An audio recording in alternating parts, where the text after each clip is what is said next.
¿Qué tal, chicos?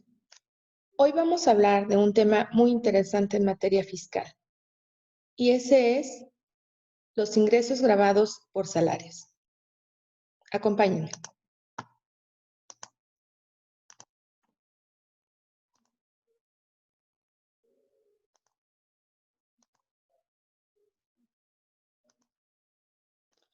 Primero, antes que nada, vamos a hablar de dos conceptos fundamentales en este tema. Uno es, ¿qué es una relación de trabajo? Forzosamente, para hablar de relación de trabajo, vamos a evocar la Ley Federal del Trabajo, porque ahí es donde existe su fundamento legal de ese concepto.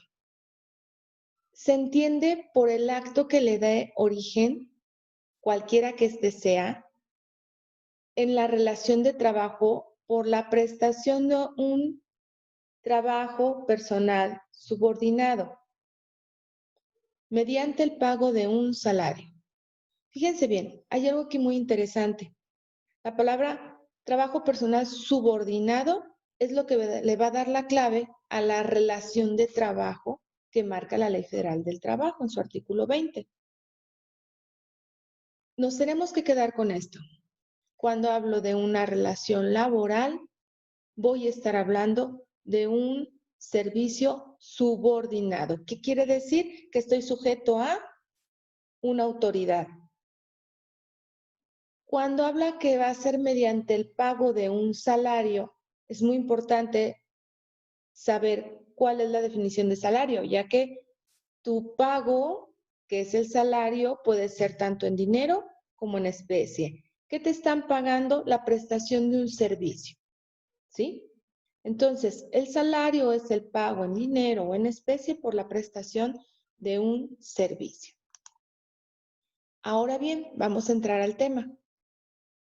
¿Qué se considera ingresos por sueldos y salarios? Y aquí vamos a estar hablando todo este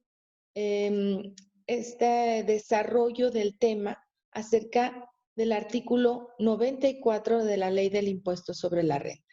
No pierdan de vista, busquen en su ley para que tengan el fundamento legal de lo que vamos a estar hablando. ¿Qué son los ingresos por sueldos y salarios? Marca la Ley del Impuesto sobre la Renta, son los salarios. Ahora sí ya sabemos que es un salario, aquella prestación en dinero o en especie que perciba una persona física. Otro tipo de prestaciones, como la imagen lo ves aquí en la pantalla, puedes ubicar que habla de vacaciones, ¿sí? Prima vacacional, aguinaldo, etc. Ahorita mencioné las prestaciones que son de ley conforme a la Ley Federal del Trabajo, pero una empresa puede dar tantas prestaciones como quiera a sus trabajadores. ¿Qué quiere decir? Que todas esas prestaciones tienen que estar expresadas en dinero aun cuando sean en especie y estas se considerarán un ingreso para el subordinado o bien para el trabajador que es la misma persona, ¿ok? Esto es algo similar. También habla de la PTU. ¿Qué es la PTU? La PTU es el reparto de las utilidades que da el patrón a sus trabajadores.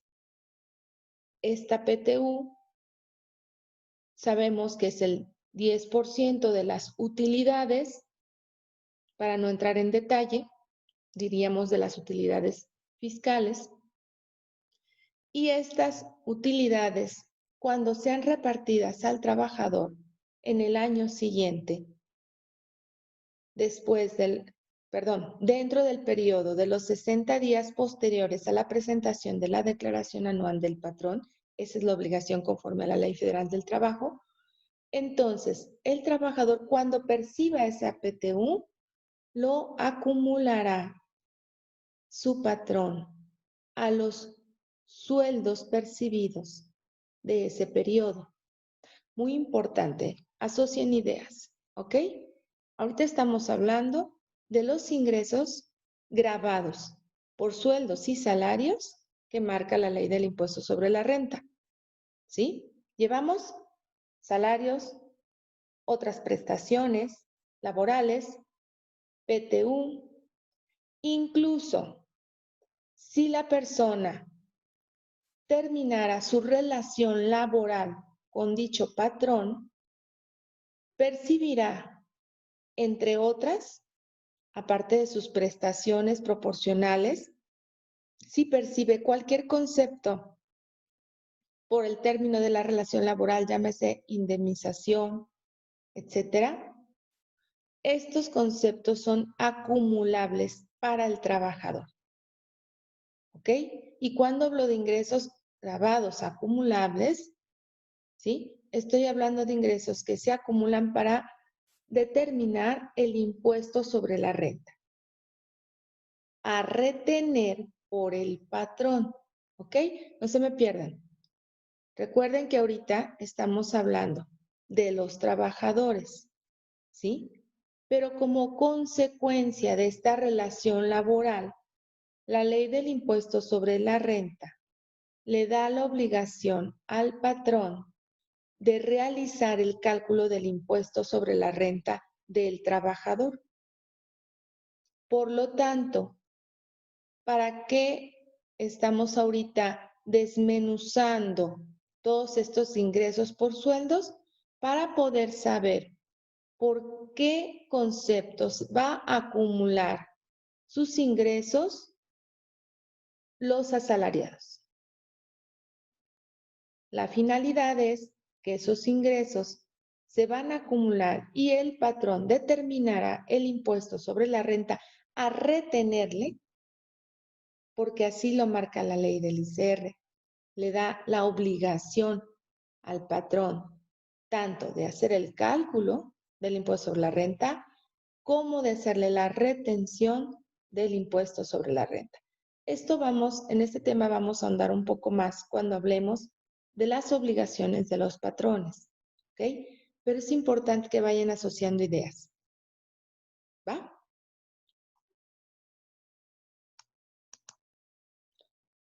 La ley del impuesto sobre la renta, en este mismo artículo 94, nos habla de otro tipo de personas que no son trabajadores, ¿ok? Muy importante. No son trabajadores, no tienen una relación subordinada, más sin embargo, el tratamiento fiscal va a ser igual al de un asalariado. ¿De quién estoy hablando en este momento? La diapositiva ya aparece el título y nos dice, personas asimiladas a salarios. ¿Ok? Muy importante, chicos, son dos figuras distintas. Los asalariados, que sí tienen una relación laboral,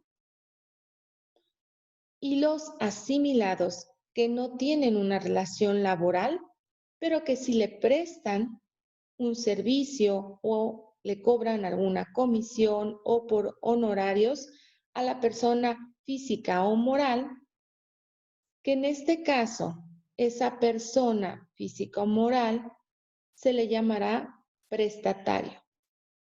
Diferente al caso de los asalariados, que existen dos figuras, que es patrón y trabajador. ¿Ok? ¿Me siguen? Patrón y trabajador. En el caso de un asalariado. Y en el caso del asimilado, se llamará prestatario, la persona a la cual una persona física le presta un servicio asimilado. Hay una gran diferencia entre estas dos figuras, y es que la primera, siendo un asalariado, tienes derecho a subsidio para el empleo al momento de realizar el cálculo del impuesto sobre la renta. Y cuando hablamos de un asimilado a salarios, es radical que en esta persona asimilada a salarios no tiene derecho al subsidio para el empleo. ¿Ok? Importantísimo al momento de hacer los cálculos que ustedes recuerden esta gran diferencia. Vamos a hablar entonces de aquí en adelante de los asimilados a salarios, que se les va a dar el mismo tratamiento que un asalariado en cuestión de impuestos sobre la renta, con la excepción que acabo de mencionar. Y empezaríamos con la fracción primera del artículo 94, y son los que perciben remuneraciones del gobierno, tanto gobierno federal, gobierno del estado y gobierno municipal. También vamos a hablar que se considera un asimilado a salario los socios de una sociedad cooperativa o de una asociación civil. Estos anticipos que reciben estos socios se considerarán asimilados a salarios y por lo tanto, todos los que se consideran asimilados a salarios se calculará el impuesto sobre la renta con la tarifa del artículo 96 como la de un asalariado.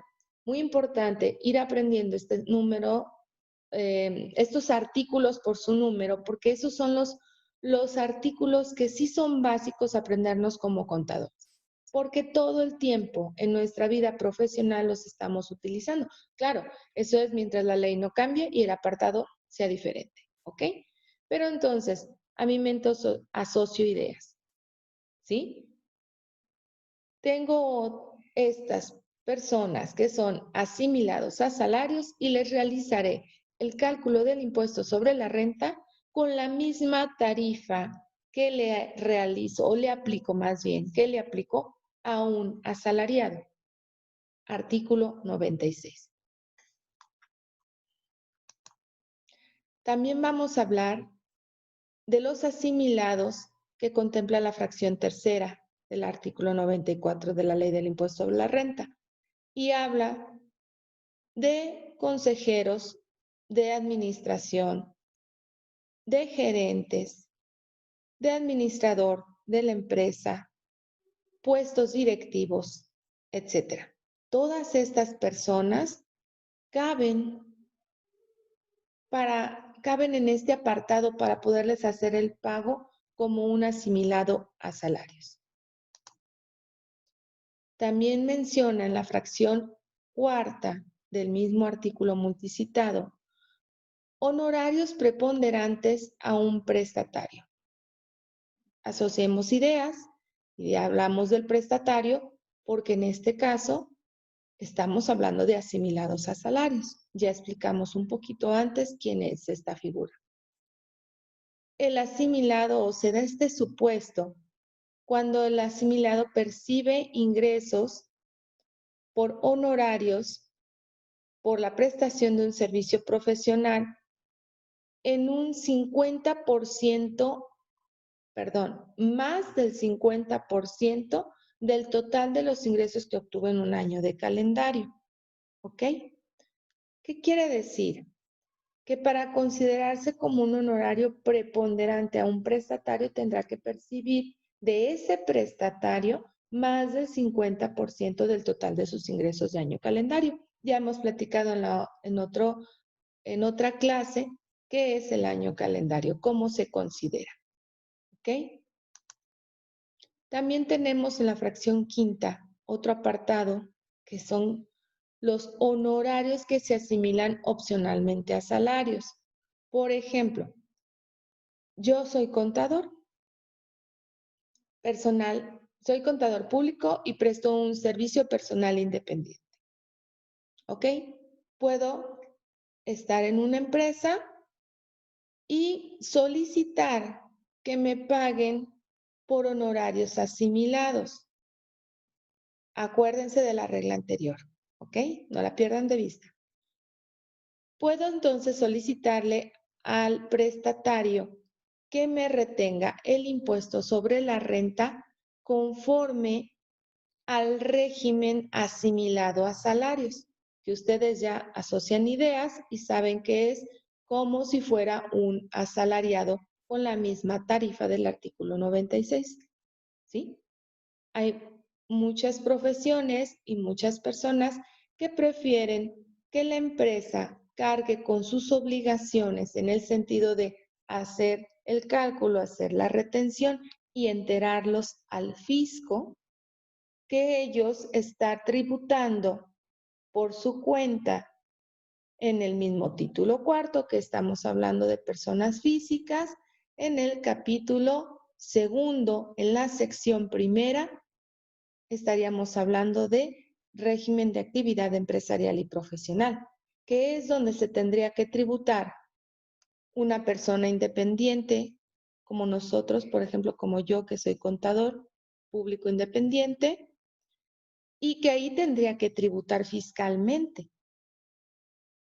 Pero hay personas físicas que toman esta opción que existe en la ley, conforme a la fracción quinta.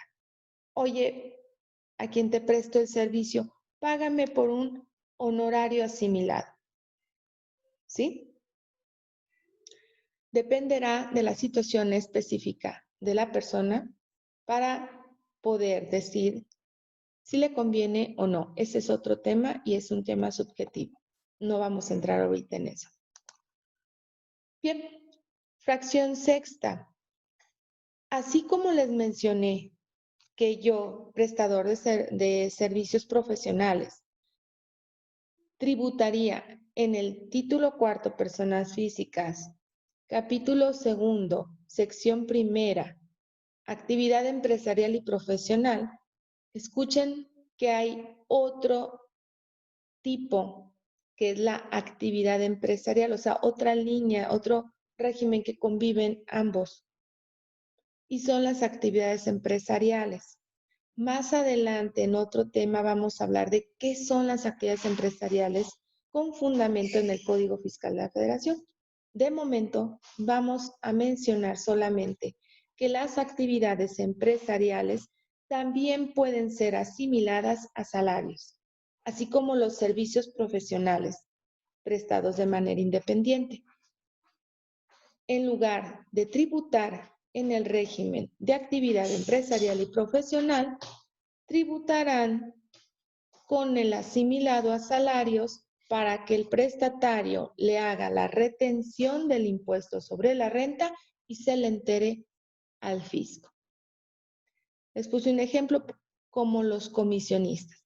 Es una figura muy común para un prestatario y cuando hay una persona que no nada más le presta servicios a él, ¿sí? Perdón, de una actividad empresarial, sino que le presta también un servicio de comisiones a otra persona, pues entonces cabe esta figura.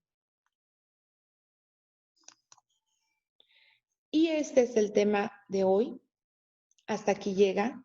Espero que lo repasen con la ley del impuesto sobre la renta, porque la invitación, chicos, ya saben, es no me crean a mí, verifiquen en la ley. Ley del impuesto sobre la renta, artículo 94, fue lo que estuvimos platicando el día de hoy. Y aquí les dejo con un poco de humor fiscal, porque siempre hay que reírnos para hacer más amena nuestra clase. Nos vemos.